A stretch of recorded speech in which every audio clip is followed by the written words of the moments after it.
Men of Reddit, what is the creepiest thing a girl has ever said or done to you? Story 1. I started a new job and I shared a small office with a woman my age, and a couple other people too. She was kinda cute, but also weird and super naive. She grew up in a very rural area. She'd flirt with me a lot, but I wasn't interested, so she started sending me emails.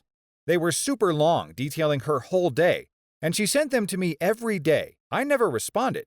And then one day, she sent me this long email confessing her love. I replied with the very obvious reasons why it wouldn't work and asked her to stop sending me emails every day. She didn't.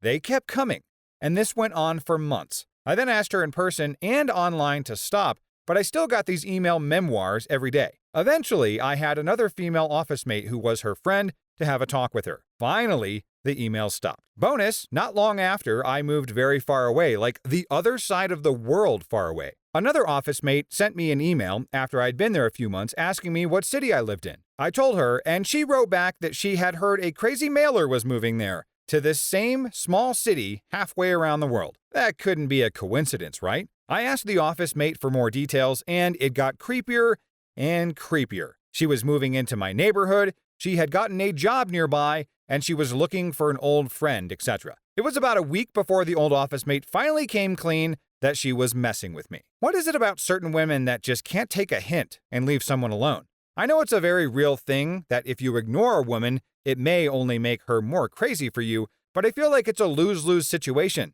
Because if you engage with her, she will of course convince herself that you're in love with her. It's a vicious, never-ending cycle. Probably the right move would be a little public embarrassment to go along with the rejection, because that has a lasting effect compared to secret emails. In the comments, has anyone had an experience with someone who just would not take the rejection? Story 2. This was when my friends and I were still into the club/live band scene back when we were in college. We went to one bar and had about a couple of rounds of drinks, not enough to get us drunk, but we were definitely having a good time that evening. Until two girls introduced themselves to us. One looked okay, but the other had an RBF that was pretty to look at.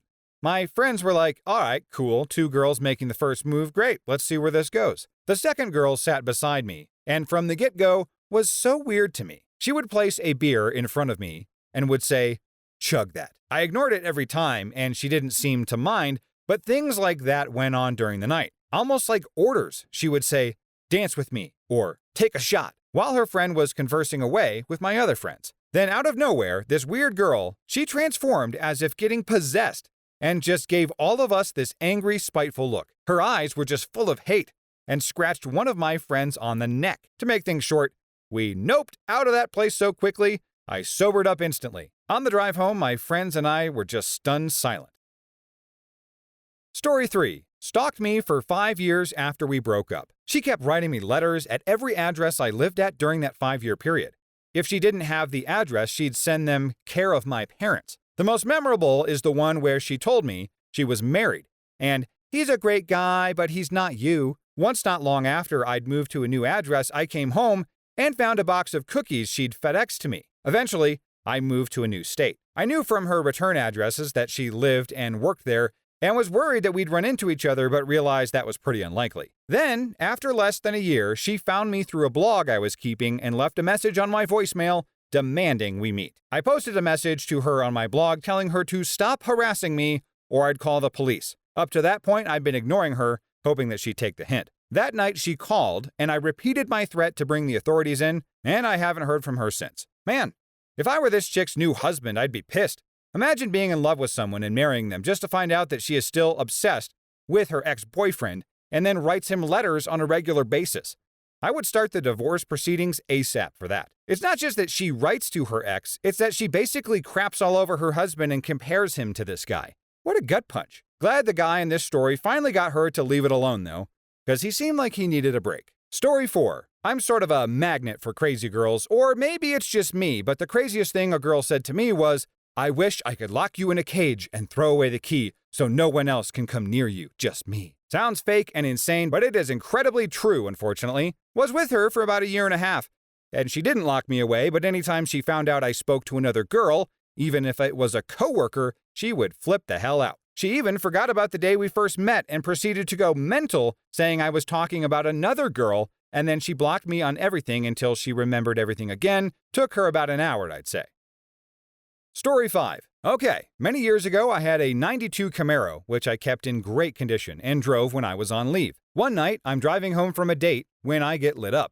I check my speed and sure enough, I'm doing 85 and a 95. Crap. I pull over and a police woman approaches my car. License, registration, the usual. I fork everything over and she asks if my car is a '92. I tell her that it is and she starts asking all kinds of questions about it. Have I done my engine work? Replaced the transmission or rear pumpkin? What kind of clutch do I have on it? Where do I get it from? I answer gamely enough, thinking maybe I might get a lesser ticket if she's in a good mood. One answer was that I bought it at an auction a few years back. She tells me about how she used to drive a pursuit car that was also a 1992 Camaro, which was eventually sold at auction a few years back. And then she tells me how she lost her virginity in the back seat of that car. Well, okay then. Things started to get weird. She claimed there was a problem with my plate and then ran my VIN, and sure enough, it was the car that she used to drive. She started flirting with me a lot, and not just flirting, but telling me about herself. She was a virgin until she was 27 because she was a devout Christian. She's tried every party candy known to man by taking samples from evidence, but the only one she likes is flour, if you know what I mean, and alcohol.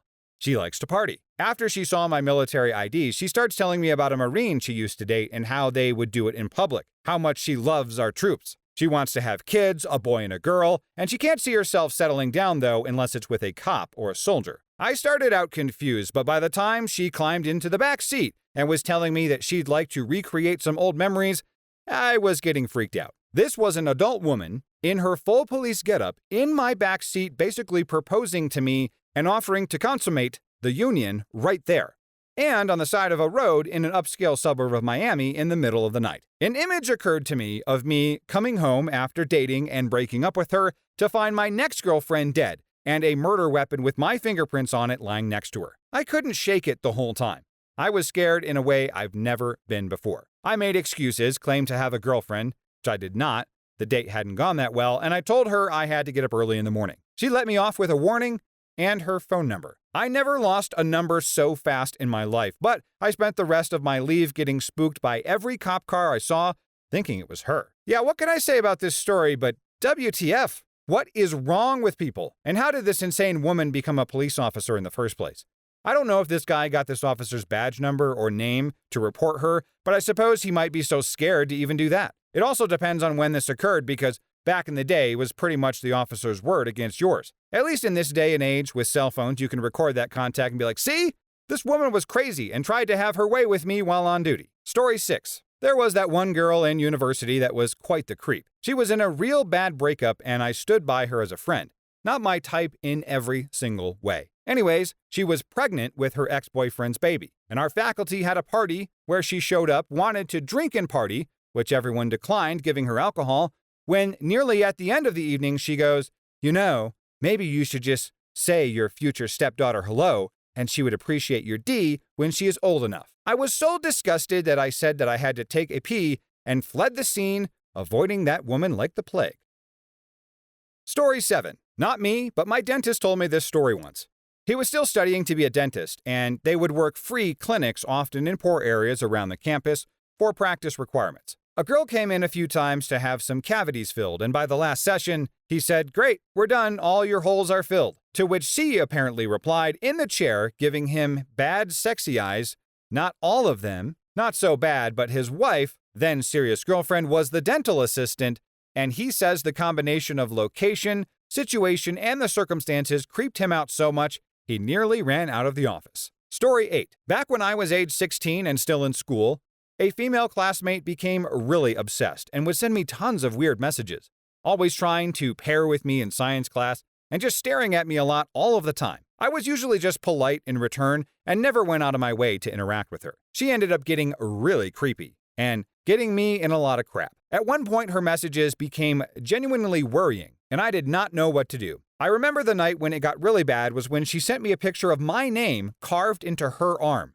I had no idea what to do. Now, in hindsight, I should have told someone straight away, but next day I was preparing to tell one of the teachers or just anyone, possibly to get her help. Before I could, she was telling people I told her to carve my name in her arm. That was a pretty crappy time. I got attacked at school that day, had the police come to my house, my phone got taken, and I was being treated like some criminal. Everyone apart from my two main friends at school seemed to think I was in the wrong. The next day while at school, I got called into the head office and told that I'm being expelled. My parents called, very angry, and took me home. Doesn't want to listen to my explanation or side of the story. Thank God that night that the police came around with my phone, told me that they've established that I had nothing to do with her carving my name into her arm. They apologized to me and seemed pretty genuinely sorry. It's all explained to my dad that I was not in the wrong. The police had spoken to the head of the school and I was to go back to school tomorrow.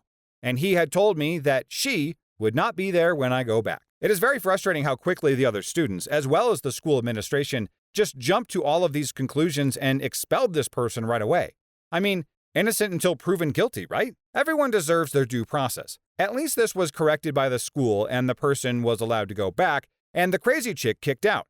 But this is how schools walk themselves right into lawsuits from angry parents. Expel a parent's child for no reason, and they get to find out what happens next. Story 9. I dated a girl who was pretty damaged and had some serious emotional baggage from a prior relationship. She didn't trust me at all because her previous boyfriend cheated on her, so naturally that meant all men are like that. She never wanted me to go to bars with my friends because the only reason guys go to bars is to find girls to smash. Anyway, one night we were hanging out and I went home early for whatever reason, I don't recall. I was in between apartments and staying at my parents' house at the time.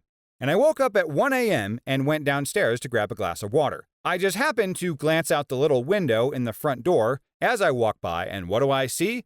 Her maroon Oldsmobile Alero slowly creeps by the house with the lights off and then comes to a stop at the end of the driveway. She was no doubt checking to see if my car was there and if I was actually home. Needless to say, I was pretty creeped out. I didn't say anything to her because I didn't want to embarrass her, I guess, but a couple of days later I went home early again, turned off all the lights, and waited. Sure enough, here she comes again. Not long after that, she introduced me to one of her friends who was absolutely out of my league hot. My girlfriend found some excuse to leave me alone with her friend for a few minutes, who almost instantly started asking me for my number and saying things like, "We should hang out." Now, I'm not the smartest guy in the world, but this was a setup clear as day. I didn't give the friend my number, I left, and broke up with her not long after. And bonus, it's now 15 years later, and I'm happily married with a beautiful daughter and lovely house. I literally just found out like last week that the creepy ex-girlfriend lives about 2 seconds away from me.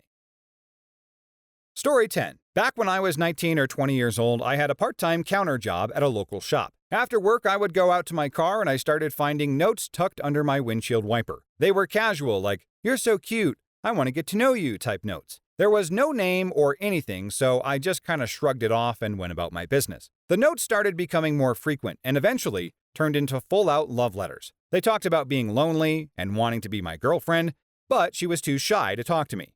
At that point, I started to get concerned, so I asked the people I worked with if they knew anything, and none of them knew a thing about it but thought it was hilarious. Then, what really put me over the top is one night I went out to my car, there was nothing on my windshield, but I get in my car and notice a wrapped present with an envelope taped to it. I open the gift, and it's a very expensive bottle of whiskey, which I threw out. I read the letter, and it's super vulgar, clearly from a woman. I still have no idea who is doing this. Now, this keeps going on with a different gift the next few nights. A bag of weed, a CD from my favorite band, a gift card to a restaurant. At this point, I'm super freaked out and talk to my boss to see if there's anything that they could do. They basically shut me down and wished me good luck with the issue. That night, I triple-checked to make sure my car door was locked, and sure enough, after my shift, another bottle of booze and a letter. I called my boss the next day and quit. Never went back and never found out who it was. Story 11. There was this girl I worked with who I was always cordial with, and I was exposed to her life way more than a coworker should. I knew about her family drama, her relationship drama, and everything in between. One day, a few of us went out to a bar after work, and everyone left except the two of us, as it was getting around 10 p.m. She hasn't been drinking that much, and none of us have. 3 pitchers of crappy domestic beer between 4 of us in 2 hours. But she forcefully sat next to me the whole time and was touching my knee at multiple points throughout the night. Anyway, I offered to call her an Uber since I felt like walking home, and she asked if I would come with her. I asked if she felt like she needed me to come with her if Ubers felt unsafe for her, and she said no, and said that she just wanted some company. I said that I'm not comfortable doing that, and really just wanted to go home to relax before work the next morning, to which she looked visibly upset upon hearing. Now granted, I felt bad, and said, okay, you can come with me if you don't want to be alone, but I'm doing my own thing. I have a dog to feed, and I like to decompress before going to bed. She agreed and walked with me. A little more than halfway, she wanted to sit on a bench at a park by my house because she was tired. I agreed and sat with her for a bit, and immediately she rested her head on my shoulder. I asked if she had too much to drink. She said no, and then her hand was back on my knee and slowly moving up towards my zipper and button. Now I asked her to stop, and that I prefer to remain just friends and coworkers. She said something along the lines of, "Come on, everybody wants this." I literally had to hold her arm 4 or 5 times while telling her to stop, while she just brushed it off as me being silly or hard to get. I don't know how serious I could have told her to stop. She was getting annoyed and asked me if I was gay or if I didn't find her attractive, and I tried to explain that this isn't something I wanted. I was going through a bad breakup, among plenty of other things at the time, and just wanted to keep my head down and focus on working. But she still kept pushing. Not knowing how to deal with the situation or the anxiety of all the ways that this could go badly for me, or even just a lack of a better judgment, I stopped pushing her hand away. I figured the sooner I let her do this, the sooner it'll be over with, and proceeded to receive the most stressful BJ I've ever gotten. I didn't even get hard, and I was anxiously looking around at all the people walking. I guess after about 15 minutes or so, her jaw must have gotten tired because she looked at me and said, "Okay, I'm done. Can you call me Uber?" So I did, and proceeded to have the most stressful and awkward 5 months at that job until I had to quit, and never have to see her again. Can we talk about what would have happened in this situation if the roles were reversed and the guy was pressuring the girl and not taking no for an answer? The guy would have been arrested, locked up, and awaiting trial faster than you can say, "Keep your hands off of me, you dirty ape." Men can be victims of this too, and I'm a little disappointed that the guy finally gave in and let this happen. This would have been another great opportunity for public humiliation and embarrassment, but instead, he has to live with the shame of not sticking to his convictions. Moment of silence for a broken down dude.